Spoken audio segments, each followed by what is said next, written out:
Say amen. Pag sumisikat na yung araw, nawawala na yung dilim. Kasi hindi pwedeng magsama ang lightness and darkness. Amen? Lagi yung magkahiwalay yan. Pagsapit ng gabi, hallelujah, paglubog ng araw, doon lumilitaw ang gabi. Pag nilaw ng araw, doon lumilitaw ang nawawala ang gabi, hallelujah. Kasi sa scripture, kasi doon sa creation, ganun din. Hallelujah. What kami yan, paano magsasama ang kadiliman sa kaliwanagan? O kaliwanagan sa kadiliman?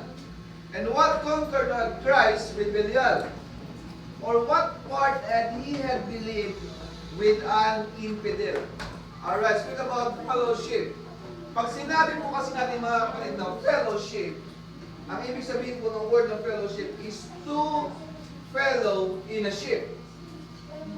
Pag sinabing to fellow in a ship, dalawang tao, amen, sa iisang bangka.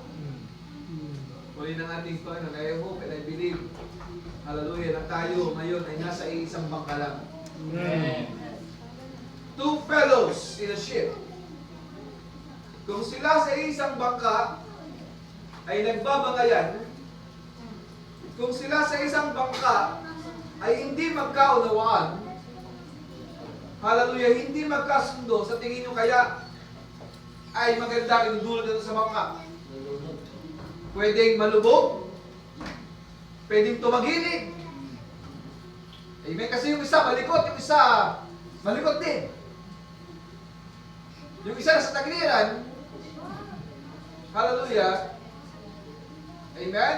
At hindi mapakali. So, ibig sabihin, pag ganyan ang sitwasyon, may dalawang tao sa isang bangka, hindi sila magkasundo. Hallelujah, maaaring lumubog ang isang bangka. Pwedeng tumaob at maging sanhin ang kailang pagkamatayan. Amen? Kung dalawang lalaki sa isang bangka ay parehas sa sumasagwan, pero sa magkaibang direksyon, amen? Sa tingin nyo kaya makarating sila sa kanilang pupuntahan? Hindi. Parehas sila nakaharap sa unahan, yung isa sa unahan, yung sa kabila. Para sila sumasagwan, hindi sila makakarating. Amen? Magkontra kasi. Yung isa pa kanan, yung isa pa kaliwa. Yung isa pa kaliwa, yung isa pa kanan. Yung isa pa atras, yung isa pa abante. Okay, hallelujah. Ang dalawang fellow na ito, pag sinabing fellowship, that there are two fellow in a ship. Dapat ay yung dalawa sa isang bangka ay magkasundo. Amen. Hindi nagkonkontrahan. Hindi nagbabanggaan. Dahil kung hindi gagawin nila, maaaring tumuo ang bangka at pareha silang mamatay. Tama. Amen. Hallelujah. Sa Ephesians chapter 3, verse 9, and to make all men see what is the fellowship of the mystery. Nakita ko yung classmate ni Sister Lizzie. Ano pangalan? Sister? Lian. Ayan. Praise the Lord God. Hallelujah. Sa tingin ko, amen, si Sister Lian, narito sa feeding kasama ng Sister Lizzie kasi hindi sila magkakontra.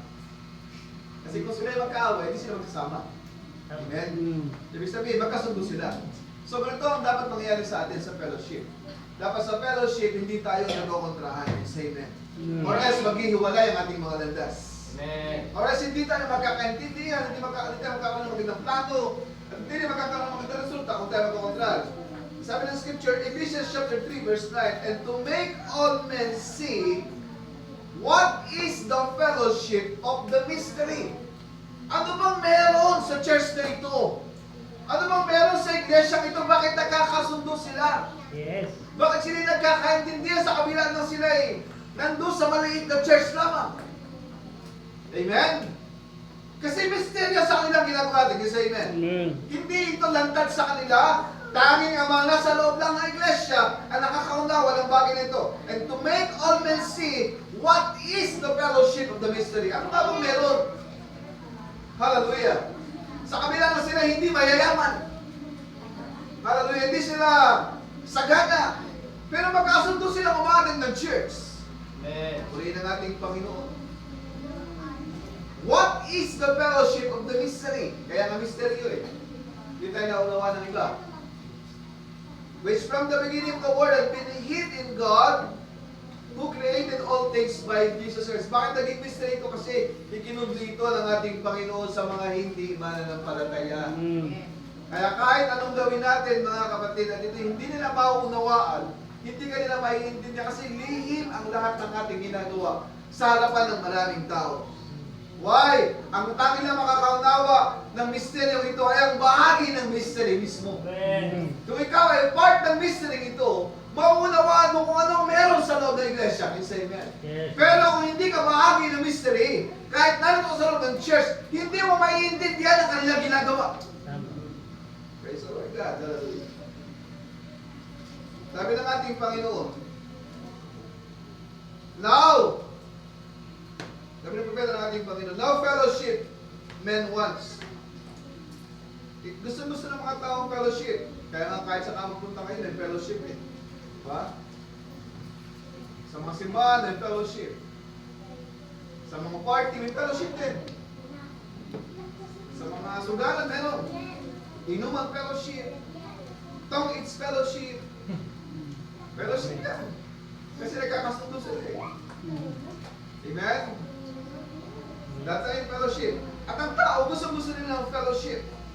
The greatest fellowship that men could ever have is fellowship with Christ. Ang pinaka-great daw na fellowship na meron ang tao ay makapag-fellowship sila sa ating Panginoong Kristo. Ibig sabihin, yun ang pinakamataas sa fellowship. Kaya huwag niyong babasta-bastahin ang pag-fellowship nyo sa Panginoon tuwing Sunday. Amen. Hindi lang ito Sunday, can you say amen?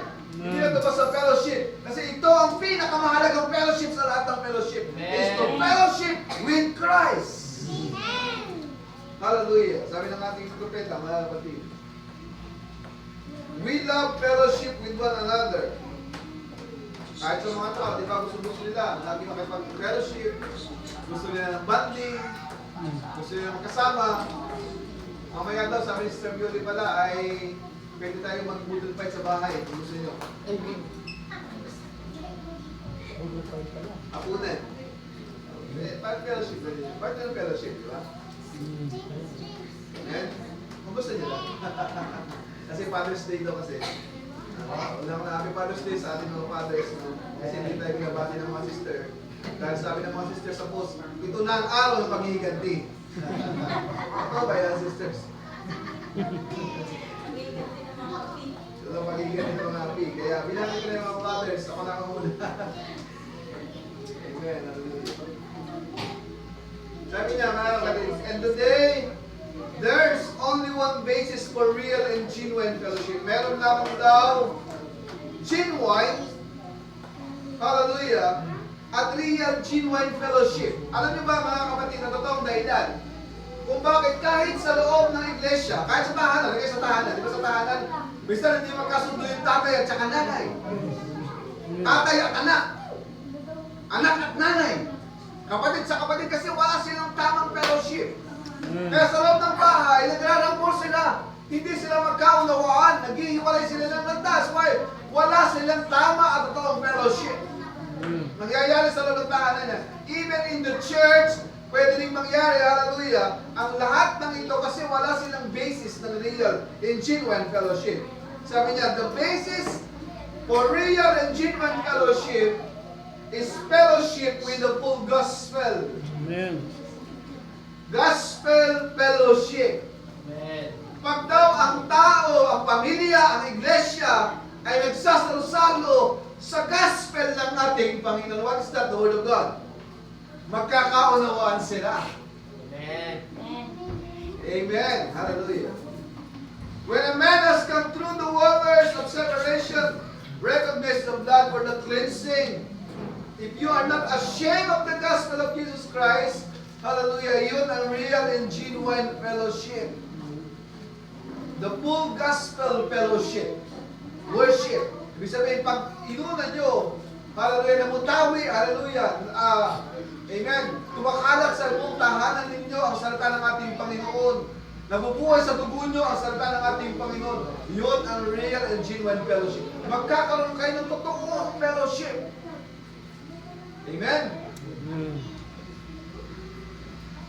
Sabi niya, quit your formal worship. Alisin nyo na, iwasan nyo na, talikuran nyo na yung mga formal na pagsamba. Amen? Pag ano ba yung formal na pagsamba? Attend ng church, uuwi ng bahay.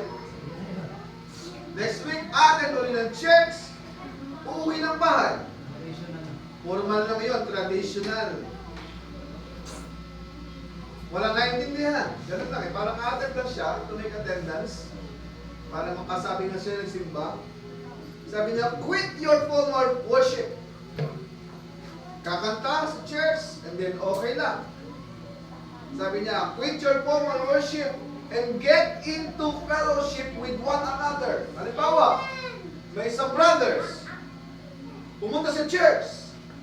Pero sa loob ng church, nandun yung kanyang kinaiinisan na sister. Magsa-church siya, umuwi siya. Next week, ganun ulit, nandun sila, walang pangyayari, walang nagbabago, walang nagaganap. Sabi niya, quit doing it, quit your formal worship, get into fellowship. Dapat nagkakasundo kayo, can you say amen? Amen. Dapat magkasama kayo with one. Sabi niya, hallelujah, stop going to this one, stop going to church on Sunday, pagka ganyan ang gagawin nyo, saying a little prayer every night, before you go to bed, bago matulog. Then, you get really out and come into fellowship. Hallelujah. Sabi niya rito, mga kapatid, that's what the world needs today. Ito daw kailangan ng mundo ngayon. Sabi niya, at ito ang kailangan nating lahat. At ito ang kailangan ng bawat isa. Ito ang kailangan ng buong mundo. Is to back to fellowship. Amen. Back to fellowship. Amen. To fellowship with Him, to know Him, to go back to fellowship. Sabi niya, ano yung fellowship? The fellowship of His suffering, ito na pinakamahirap sa lahat eh. Yung magkasalo kayo sa suffering. Amen? Tayo magkasama sa hirap at ginawa. Pag sa hirap, pag sa ginawa magkasama, pag sa hirap ikaw na lang. Bahala ka sa buhay mo. Amen. Ang inyo ay aking. Ang akin ay aking malig. Lamang. Lamang. Sabi niya, the fellowship is go with the fellowship with His suffering. Amen. Kahit may hirap, ganyan dapat ang magkasawa. Sa hirap at sa ginawa, magkasama yan. Hallelujah. The fellowship of His suffering, bearing persecution with Him. Kapag pag pinapersecute ka, ay kasama ka din doon sa fellowship na yan. Kasi bahagi ka ng gawain. Amen. Hindi pwede sa maganda ka lang sasama. Hindi pwede sa mga lakaran ka lang sasama sa mga lakad, sa mga magagandang bagay. Pero sa pagdating sa mga problema na, sa gastusan na, nawawala ka na. Amen. Tuloy ng ating Panginoon. Suffering, bearing persecution with Him. Nagiging invisible. Sabi ng Proverbs, amen? Ito ang pinakamaganda, yung sa mga iba kasi nangyayari. Hallelujah. Sumasama doon sa mga maligang kanya. Binasa ko yung scripture kanina, sabi niya rito, be not unequally yoked together with unbelievers. It is connected with the book of Proverbs, chapter 27, verse 17. Sabi ng Biblia, sabi ng paki-slide mo nga, Proverbs, Sir Dios, paki-slide mo nga, Proverbs chapter 27, verse 17. Ayan, sorry. Ayan. Iron sharpeneth iron. So a man sharpeneth the countenance of his friend. Ano ba yung ibig sabihin ng iron sharpeneth iron? Yung iba, minsan kasi iniisip, ay kapag meron kang magagandang kaibigan, makes you feel better. Meron kang good encouragement, pag magandang ka-vibes mo, magandang ka-vibes yung mga kasama mo, okay ka na doon. Pag nakita mo yung mga brothers mo, magandang kasama, doon ka na. Amen? Sharpening makes you uncomfortable. Alam niyo ba, yung pag nag-aasa, it makes you uncomfortable. Amen? Hindi ba pag nag-aasa, sharpening becomes violent.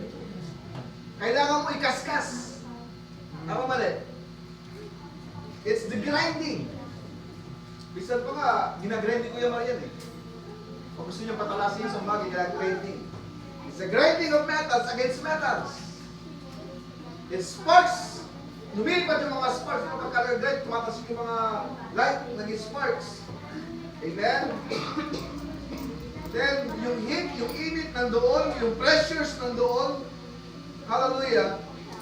Yun ang ginagawang tamang pagpapatalas ng iron. Hallelujah. Hindi yung upo ka sa kalapit niya at magsasabi ka ng mga gandang bagay, bubulahin mo siya para ma-comfort mo siya. That is not. Paghahasa, abay kailangan ng isang violating paraan. Kailangan mo siyang kaskasin. Kailangan mo siyang i-metals to metals. Kailangan siyang mag-sparks. Hallelujah.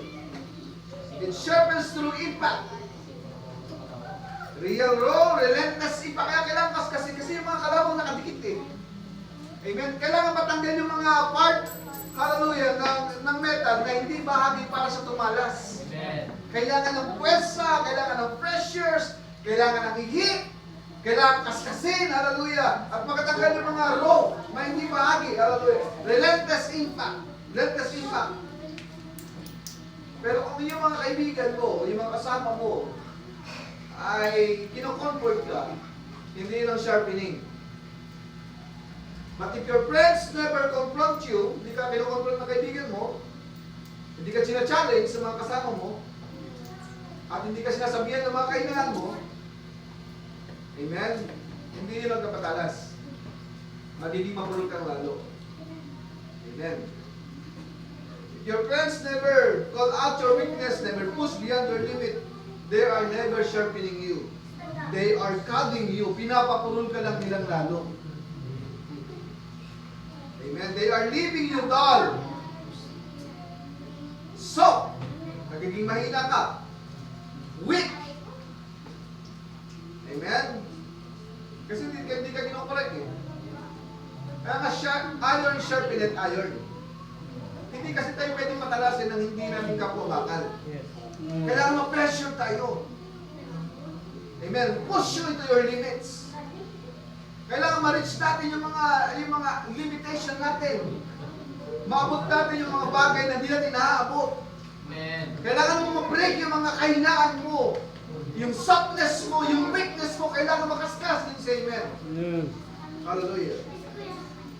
The true brotherhood or true friendship is never built on constant agreement. Tandaan yan. Ang totoong magkakapatid at magkakaibigan ay hindi nabubuo dahil sila'y magkasundo lamang. Meron silang agreement. It's built on fire. Amen. Hallelujah. Pag tinignan ka ng brother mo, eye to eye, at sinasabi, brother, amen, kailangan mo maging malakas. You're better than this. Brother, kailangan mo paglawan ng weakness mo. Yun ang totoo mong kapatid. Pero pag sinabi ng brothers mo, brother, okay lang yung manlamig.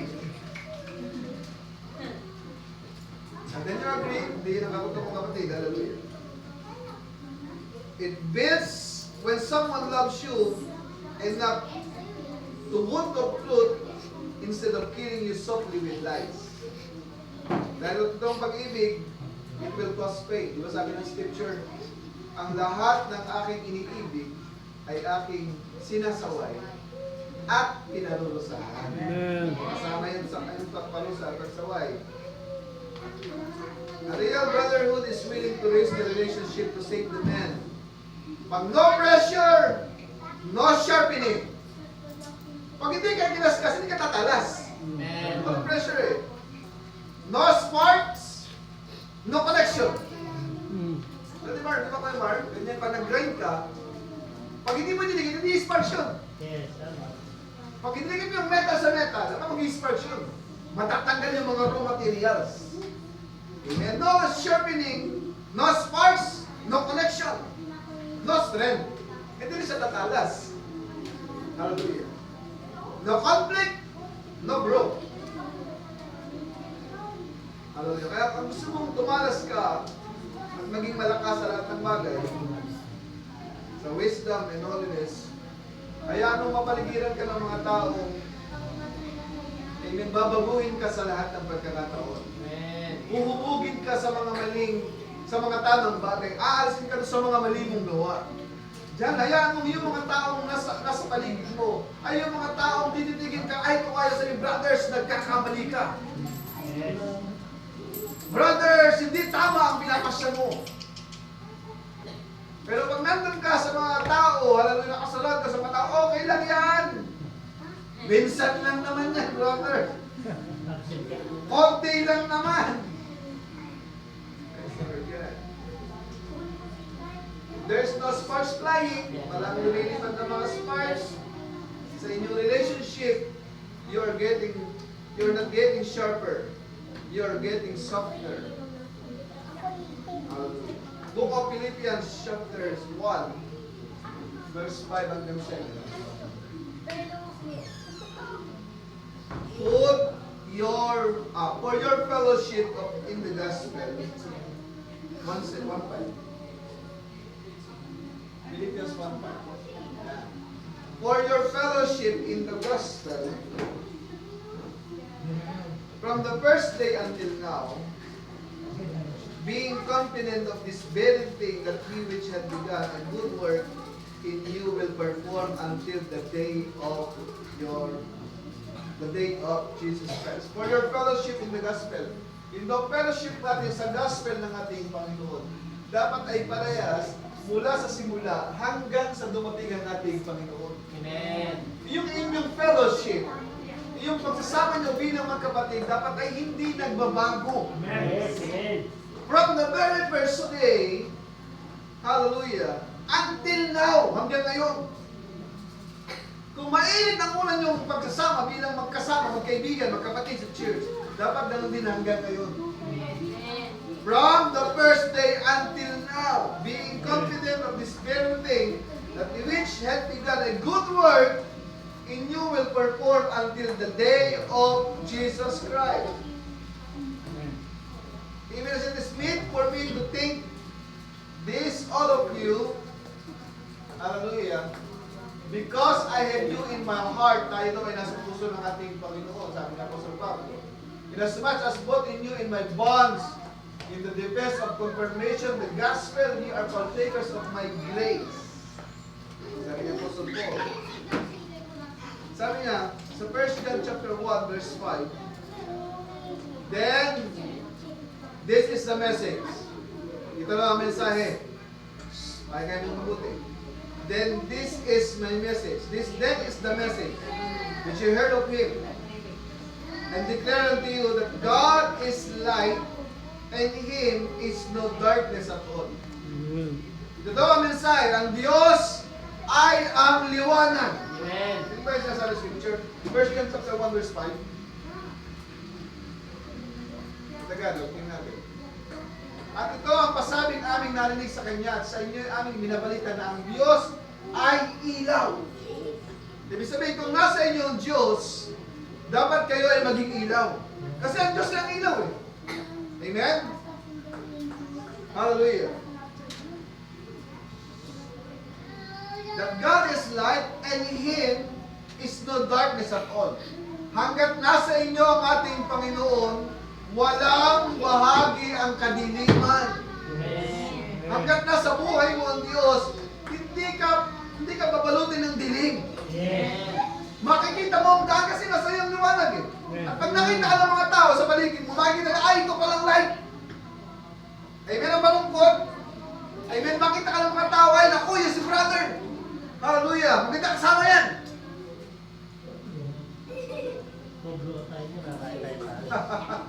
Dapat pag nakita ka ng mga tao, magliliwanag ang buhay mo. Nakikita niya ang liwanag sa iyo eh. Amen, hindi yung nangihina sila, Amen. Pag nakikita kanila, lalo silang nadidiliman. Sabi niya, kasi ang Diyos is light, God is light, and in Him is no darkness at all. If we say, we have fellowship with Him, kung sinasabi mong may fellowship ka sa Kanya, fellowship with Him, ibig sabihin, si Kristo at saka ikaw, magkasama sa isang bangka. And walk in darkness, sinasabi mo nga sa iyo ating Panginoon, naka-fellowship mo ang Diyos, pero naglalakad ka sa dilim, sinungaling ka. Pasimple ka. If you do not the truth, but if you walk in the light, kung nasa liwanag ka, lumalakad ka sa liwanag, dahil siya ay nasa liwanag, we have fellowship one with another. Ganun yun. Pag bumaba ang ating Panginoon Kristo, kasama niya si Adan, ang ating Panginoon Diyos.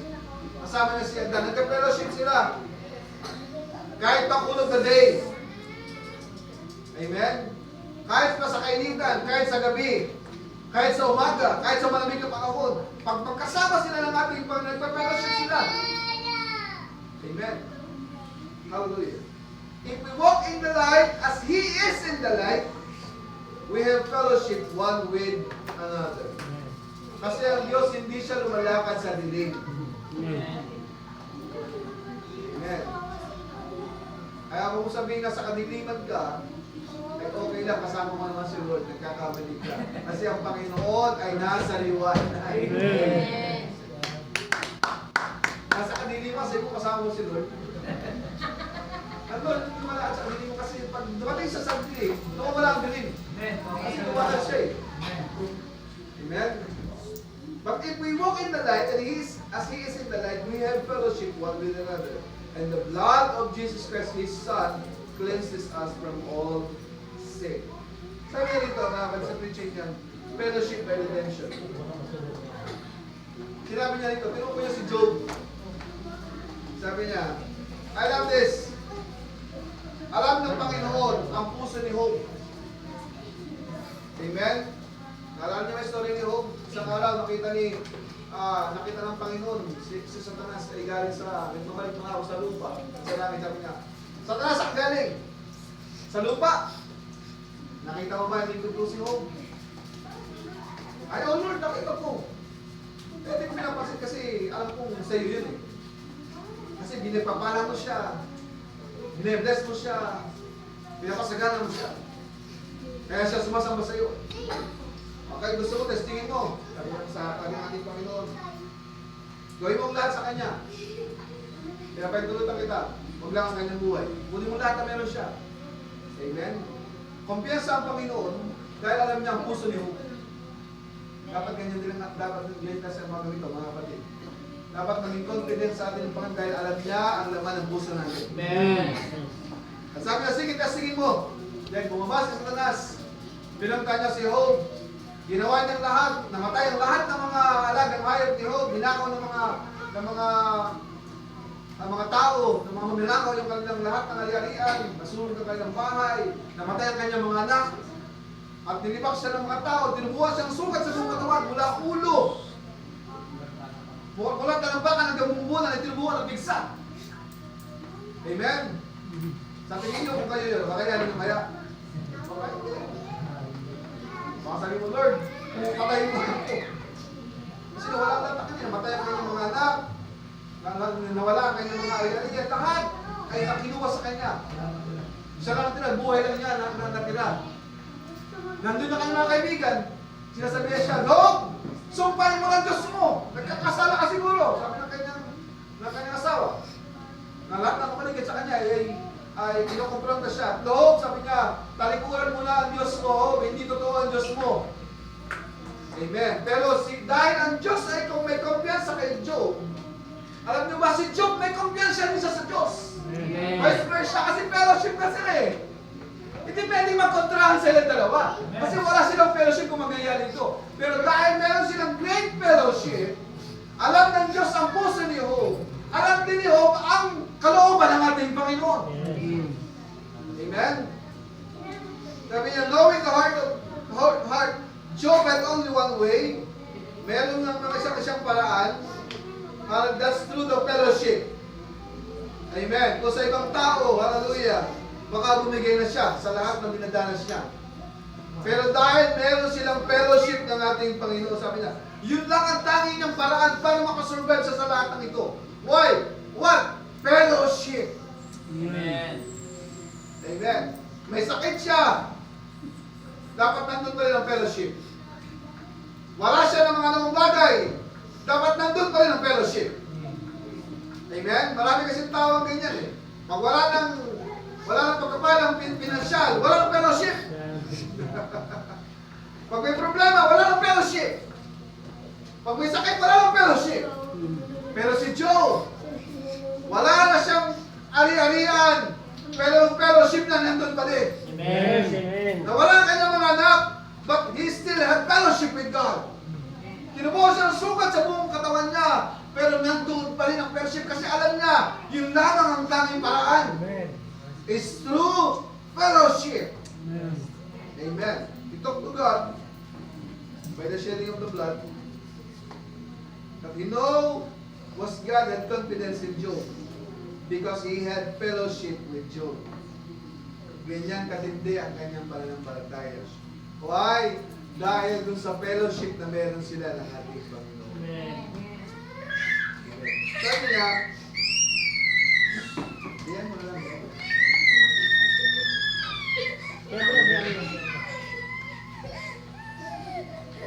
Sabi ng propeta ng ating Panginoon, ito na paborito ng kanyang nanay na Proverbs. Lagi daw binabalik ang nanay niya. What he called Proverbs. Feather, birds of a feather flock together. Paborito ng nanay niya ito sa akin. Flocks of the same feather flock together. Sabi niya.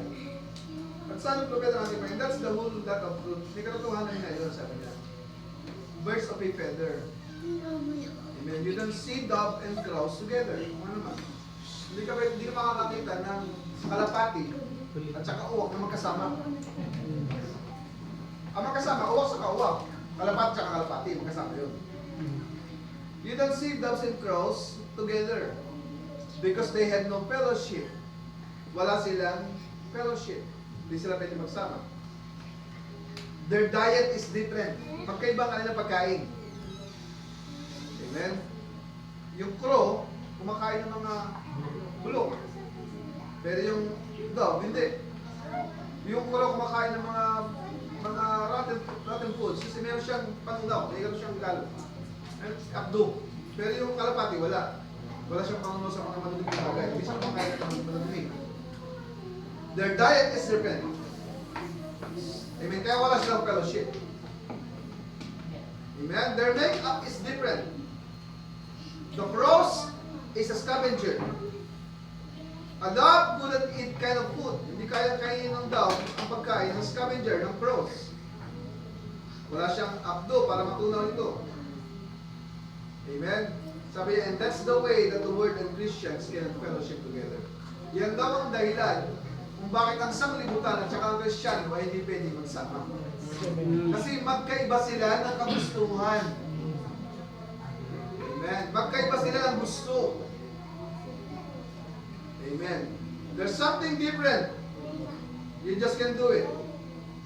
Something because a man, when he wants to become a Christian,